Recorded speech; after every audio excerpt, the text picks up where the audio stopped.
In today's economy, nobody wants to pay top dollar. Negotiating to get a better price, though, can be stressful, something that's been well chronicled by Hollywood. If you're trying to sell it to me for full price, you picked the wrong girl. In this auto lister, they have the same exact car for $1,000 less. I think I'll just take this car right over here. And I'm paying $19,500 for this vehicle here. All right. I'll talk to my boss. $5,000?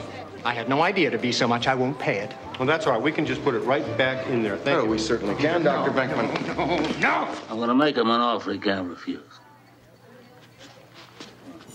So here with some tips on the art of negotiating is Ron Burley. He's a consumer advocate for AARP magazine.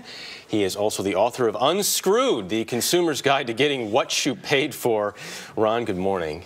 Good morning. Glad to be here, Jeff. Glad you're here. First of all, let's talk about determining what is up for negotiation. How do we do that? Well, actually, anything's up for negotiation, but you have to choose your site. If you're going to go to a store like Target and want to discount a camera, you're not going to get anything there. So if you choose a local camera store, for example, you have a lot better chance of negotiating the price on that. What kind of information do we want to go in armed with? Well, the idea is to be the smartest person in the room. That person knows what they paid for the product, but if you research it online, shop around a little bit, you can have a real advantage. And the idea is that you are saving yourself money. You're paying yourself if you do your homework. I think some people think they have to be very tough in negotiations, maybe almost mean. You think that's a bad idea? Well, the idea is that you want this person to like you, actually. They're going to give you a bargain. They're going to feel more likely to do you a favor, to work with you, if they like you. Keep your cool. Yeah, keep your cool. Stay calm. You know, the idea is that if you come armed with good information, you know what you're shooting for, and you stay calm in that negotiation, you're going to win out. We saw it in Fargo, the movie clip, the classic tag team technique at the car dealership. Let's talk about that specifically. Guy gets up, says, I need to talk to my manager. How do we handle that? Well, first of all, there's a good chance the person he's talking with isn't the manager at all. I mean, he's going over to talk to one of his buddies. What you want to do with that is not buy into the drama. You know your price. Stick with that and talk about price one thing. Don't let them change the features, try and sell you on additional things. One item, one price, stick to that. I've always heard you really should be prepared to walk away, because if you know you need this, you're going to give in.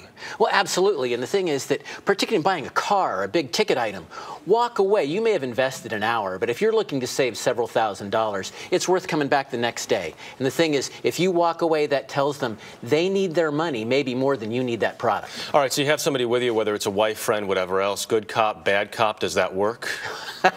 No, they've seen it before, and unless, you're an Academy Award-winning actor, you're not going to pull it off. My wife's pretty good, I have to say.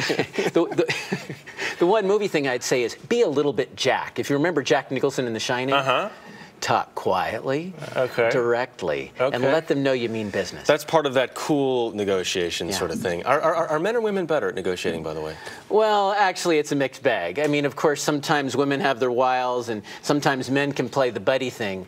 But there's no advantage to either. The idea is be prepared, go in, and be willing to walk away, as you said. You talk about willing to bargain for open stock. What does that mean? Well, the thing is, we talk about display items, things like this. But, if you go into a big box store and you're looking for a refrigerator, for example, and, the door's been open and closed a few times, it may have a scratch on it, you can save significantly because it's not new and it might not matter to you. And you point out to them this is not in perfect shape. Listen, give me this. Absolutely. And you can get, $50, $100 off because they're not going to be able to move that item to somebody who wants the perfect thing. All right, Ron Burley. Good information. Thanks very much. My pleasure. Now here's Nancy. Great advice. Up next, her viral video leads to a dream come true for this little girl. We'll have all of this week's hottest trends in social media coming up. This is The Early Show on CBS. Thank you so much. And you said that you love Nicki Minaj, right? This portion is sponsored by Prudential. Every challenge is an opportunity. Prudential. Bring your challenges.